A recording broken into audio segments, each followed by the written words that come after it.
Proyekto Helmo.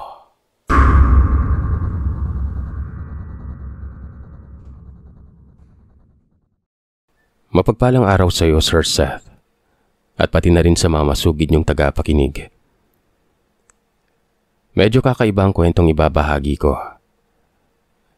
Karanasan ito mismo ng lolo ko sa father's side, na itago na lamang natin sa pangalang Lolo Fidel.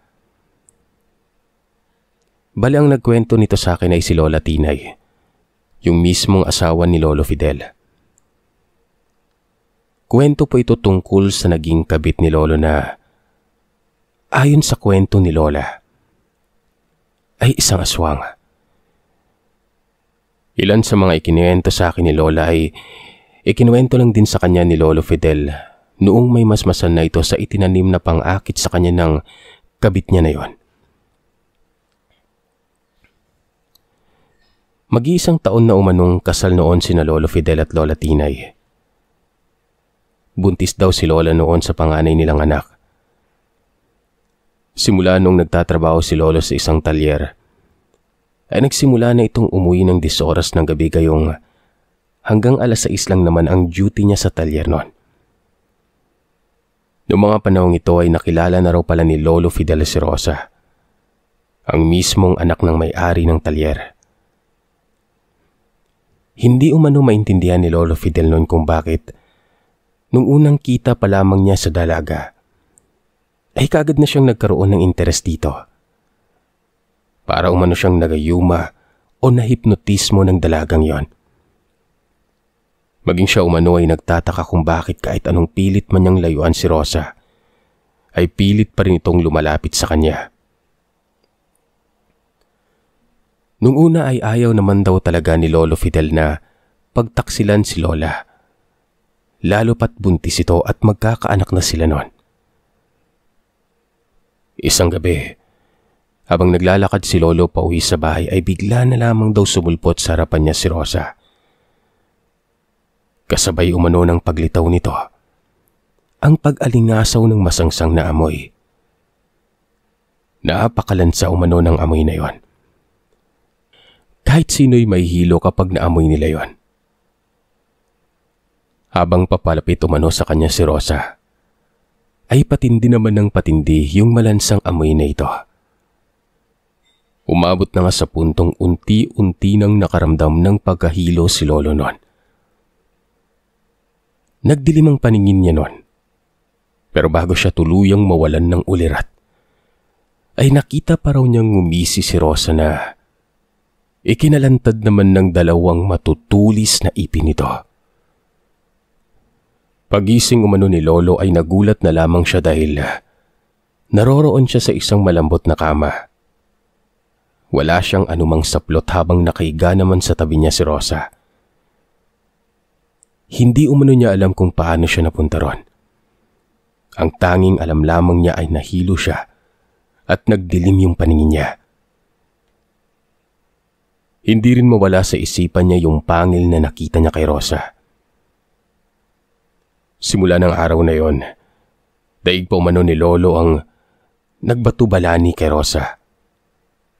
Palagi niya na umano itong pinapasyalan sa bahay nito at doon na nga umano nagsimula ang relasyon nila. Nung una ay napansin umano ni Lolo Fidel sa bahay ng dalaga na sa tuwing pupunta raw siya ron, ay unang sumasalubong sa kanya ay yung mabaho at malansang hangin na nagmumula mismo sa bahay nito. Halos maduwal si Lolo noon pero tiniis niya gawa ng parang may kung anong puwersa umano na humihila sa kanya papalapit kay Rosa. Hindi nagtagal, nakasanayan na raw ni Lolo yung amoy na yon. Ang hindi umano matiis ni Lolo ay yung pagkain na inihahain sa kanila ng nanay ni Rosa. Yung mga karne na nakahain ay madalas na hindi gaanong luto. Yung tipong makikita mo raw talaga na may dugo-dugo pa. Napilitan naman na siyang tikman yon. Pero nang malasahan niya yung lansa ng dugo ay nasuka umano siya dahil ayaw talagang tanggapin ng tiyan niya yon. Isang gabi, nakitulog siya nun kina Rosa. Nagising umano siya ng mga 11:00 ng gabi nun. Nagtaka siya dahil wala na sa tabi niya si Rosa. Napatingin umano siya sa bintana dahil nakabukas ito. Pagdungaw niya umano doon, nakita niya si Rosa at ang nanay nito. Pareho silang nakatingala sa bilog na buwan. At parang may kung anong likido silang pinapahid sa kanilang katawan. Na mga oras na yun ay napakaingay umano ng mga aso sa paligid. Kabilaan yung mga umatungal. Nakakapanghilakbot umano yung mga naririnig niyang alulong nun. Sisigaw umano sana siya para tawagin si Rosa pero natigilan siya nang makita niyang nag-iba ang kulay ng mga mata ng kanyang kalaguyo. Yung itim na mata nito, nagkulay pula. Pulang-pula. Ganon din ang nangyari sa mga mata ng nanay ni Rosa. Parang nagliliyab na ba ganon. Maya-maya ay unti-unti umanong nag-iba ang tindig nila. Bumaluktot at umubok ang mga buto nila sa likod. Daig pa umano nila ang kuba dahil ang mga kamay nila ay sumasayad na sa lupa nun. Nag-iba na rin ang kulay ng kanilang mga balat. Ang mistisa nilang kulay ay unti-unting napalitan ng kulay itim nun. Kitang-kita din umano ni Lolo noon ang mabilis na pagtubo ng mga balahibo sa kanilang nangingitim na mga balat. Hindi umano makapaniwala si Lolo sa nasaksihan. Lalo pat ng sandaling yon ay nagpatuloy ang pagpapalit anyo na mag-ina. Yung nakakahumaling na ganda ni Rosa ay napalitan umano ng nakakapandig balahibong itsura. Nagmistulang kakaibang hayop nito na may matatalas at sapin-sapin ng ngipin. Nang oras na yon, sa sobrang takot daw ni Lolo Fidel ay bigla na lamang nagdilim ang paningin niya. Nahirapan siyang huminga hanggang sa tuluyan na siyang nawalan ng malay. Umaga na nang magising si Lolo Fidel. Laking gulat niya nang makitang maayos siyang nakahiga sa kama, habang mahimbing namang natutulog sa tabi niya si Rosa, na noon ay nakayakap sa kanya. Sa pagkakatanda umano ni Lolo ay hinimatay siya ng gabing yon, matapos nga nitong makita ang pagpapalit anyo ng mag-ina. Habang iniisip niya umano yon, nagsisitayuan ang mga balahibo niya. Nang magising si Rosa ay kaagad itong kinompronta ni Lolo. Sinabi niya rito na nakita niya itong naging isang aswang. Tumitig lamang umano sa kanya si Rosa noon at maya-maya ay bigla itong tumawa. Sinabi umano nito na nananaginip lamang si Lolo noon. Marahil ay isa lamang itong masamang panaginip. Bagamat naguluhan pa rin si Lolo ay mas pinili na lamang umano niyang maniwala na isang bangungot lamang ang nakita niya ng gabing yon. Hindi na raw muling inisip ni Lolo ang tungkol sa mga nasaksihan niya. Nagmamadali na rin umano siyang umuwi nun dahil alam niyang magagalit sa kanya si Lola Tinay. At ay na nga, pag-uwi niya umano sa bahay ay nagalit daw talaga sa kanya si Lola. Pinagmumura siya nito at sinabihan pang huwag nang uuwi sa bahay noon. Iyak nang iyak noon si Lola dahil malaki nang kanyang hinala na meron ngang ibang babae itong si Lolo. Malayong malayo sa ugali ng Fidel na nakilala niya noon.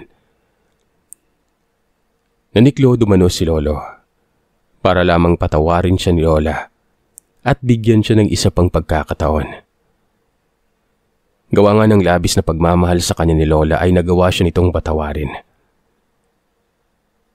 Noon din, ipinangako ni Lolo sa kanyang sarili na simula sa araw na yon, lalayuan niya si Rosa. Hindi naman daw talaga nakakaramdam ng pagmamahal si Lolo sa kanyang kalaguyo. Hindi lang talaga niya maintindihan kung bakit sa tuwing magpapakita sa kanya si Rosa, ay tila nawawala na siya ng kontrol sa kanyang sarili. Para bang kusa umanong gumagalaw ang katawan niya papalapit sa dalaga nun. Para tuluyan na raw siyang makalayo rito, ay nagpasya siyang huwag nang pumasok sa trabaho. Iiwan na niya ang talyer at hahanap na lamang siya ng ibang trabaho na malayo kina Rosa. Ganun nga ang ginawa niya. Makalipas ang 1 buwan na pag-alis niya sa trabahong yon, ay naging maayos ang pagsasama nila ni Lola. Kahit papano, namuhay sila ng masaya at mapayapa noon. Ang buong akala ni Lolo noon ay tuluyan na niyang malalayuan si Rosa. Pero hindi pala. Mas lalo palang lalala ang pangyayari. Pagsapit ng 7 buwan ng pagbubuntis ni Lola, ay bigla na lamang umanong sumulpot si Rosa sa tapat ng bahay nila. Nataon naman na nasa trabaho noon si Lolo, kaya naman si Lola ang nadatnan nito. Nagpakilala siya kay Lola bilang pinsan ni Lolo. At nagpanggap pa siya na galing pa siya sa malayong probinsya. Likas kay Lola ang pagiging mabait, kaya naman kagad umano nitong pinapasok si Rosa at hinapagan pa ng merienda noon. Laking gulat ni Lola nang biglang lumapit sa kanya si Rosa at hinimas nito ang kanyang tiyan. Kitang-kita umano ni Lola noon na may kung anong ibinubulong si Rosa. Panay umano ang buka ng bibig nito, pero hindi naman naririnig ni Lola ang kung anumang sinasabi nito noon. Matapos noon ay bumalik na raw si Rosa sa upuan, pero napansin ni Lola na hindi na nawala ang paningin nito sa maumbok niyang tiyan. Hindi raw niya maintindihan kung bakit tila nagwawala yung sanggol sa tiyan niya. Gumagalaw, hindi mapakali. Sumipa ito ng sumipa hanggang umabot sa puntong sumasakit na ang puson ni Lola noon. Maya-maya ay bigla raw huminto sa pagsipa yung bata. Hindi na rin ito gumalaw pa. Maghapon na nanatili si Rosa sa kanila. Hinintay raw talaga nito si Lolo noon. Samantalang si Lola Tinay naman ay hindi na mapakali dahil mas tumindi pa raw ang pananakit ng kanyang puson. Para umanong may kung anong pinupunit sa loob ng kanyang matres. Daig ba umano niya ang may matinding dysmenorrhea noon. Kinahapunan, dumating na nga itong si Lolo Fidel. Pagpasok niya sa pinto ay unang nahagip umano ng kanyang mata ay ang nakangiting si Rosa. Hindi raw niya maintindihan kung bakit gano'n na lamang katindi yung takot na naramdaman niya. Lalo na't sa isang kisap mata ay nasa harapan na niya ito. Isang mabilis na halik sa labi ang isinalubong nito sa kanya. Muli na namang nawala sa sarili si Lolo. Pinapanood na lamang umano niya ang sarili niya na nagiging sunod-sunuran sa kanyang dating kalaguyo. Kitang-kita umano ni Lola ang tagpong yon dahil nang mga oras na yun ay nakasilip pala siya at palihim silang pinapanood mula sa kusina.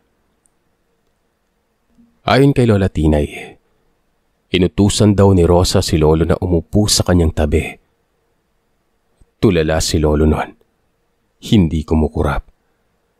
Mistulang puppet ito na sunod-sunuran sa pinagsasabi ni Rosa. Muli na naman umanong nagbigay ng utos si Rosa. Inutusan niya si Lolo na yakapin siya at halikan. Nang akmang susundin na yun ni Lolo ay doon na raw sumigaw si Lola Tinay. Galit nitong isinigaw ang pangalan ni Lolo noon. Doon naman parang natauhan si Lolo. Kagad itong tumayo at pinuntahan si Lola. Gulong-gulo raw si Lolo noon. Tinanong niya si Lola kung paano nakapasok si Rosa doon sa bahay nila at kung paanong nangyaring nakaupo ito sa tabi niya. Hindi man daw nakuhang nakasagot ni Lola ay muli na naman daw niyang naramdaman ang labis na pananakit ng kanyang puson.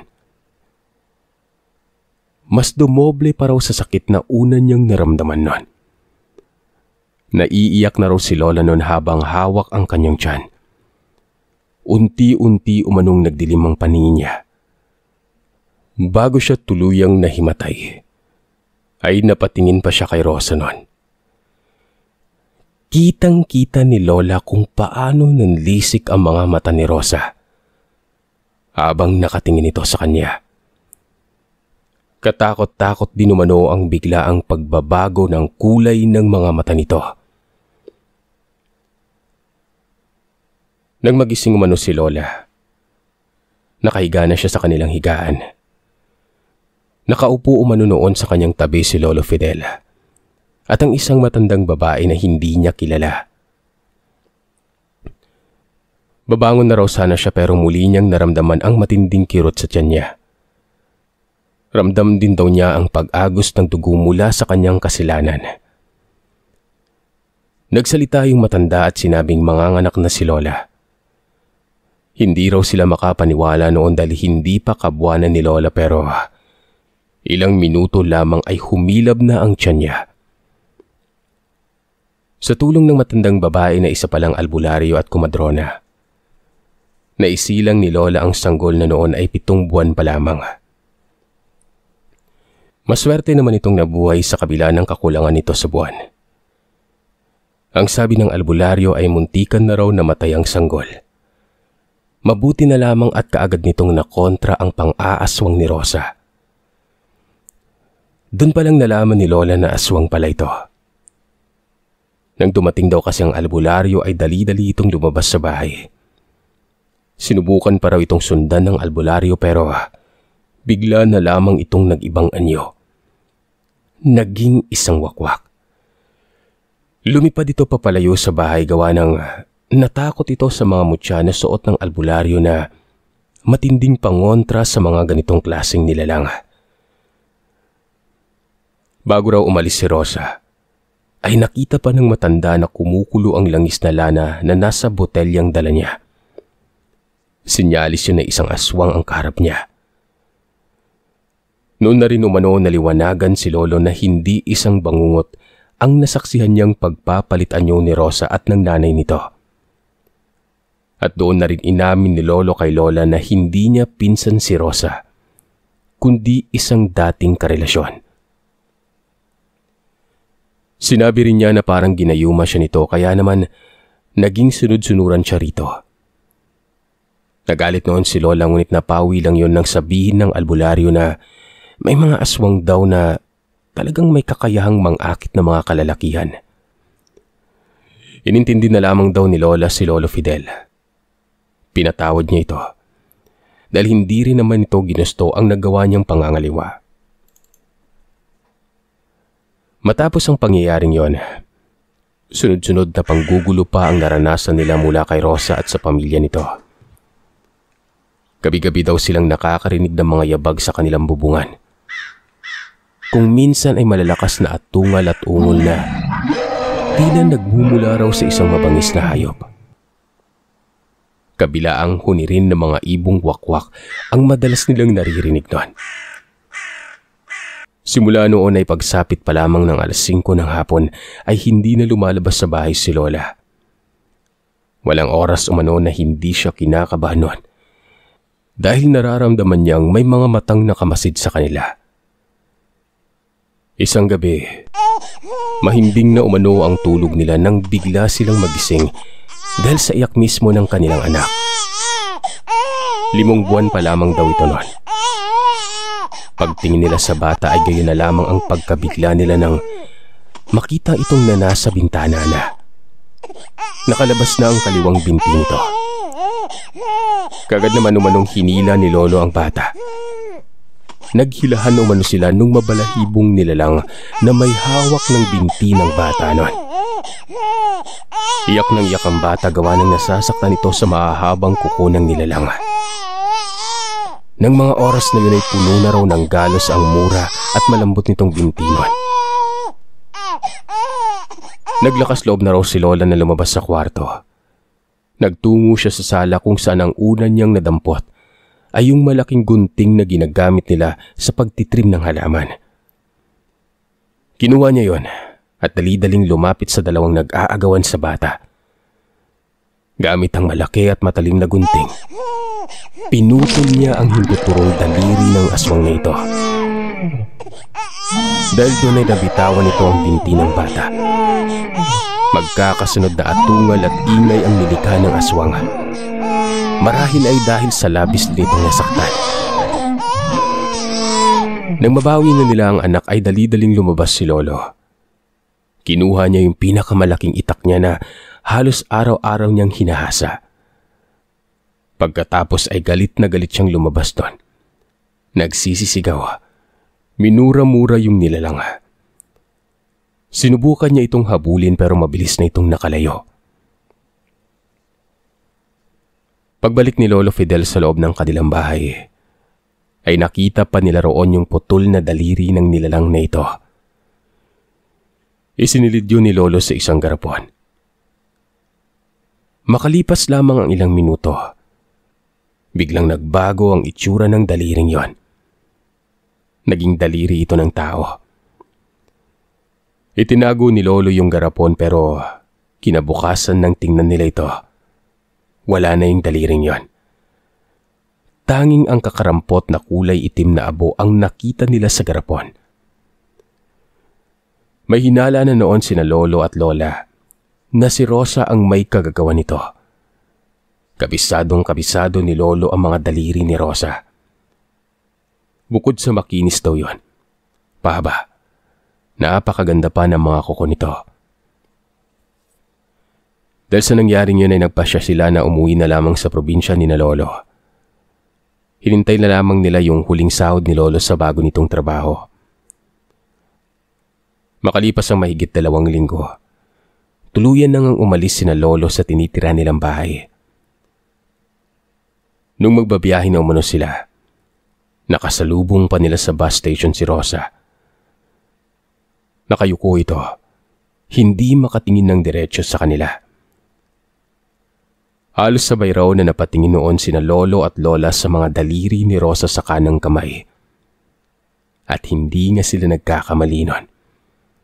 Doon nila napatunayan na si Rosa nga yung nilalang na sumalakay sa kanila. Dahil putol yung hintuturong daliri nito. Yun na umano ang huling kita nila kay Rosa. Simula raw kasi nang lumipat sila sa Albay, ay hindi na sila muling nakibalita pa sa dating probinsya na pinanggalingan nila.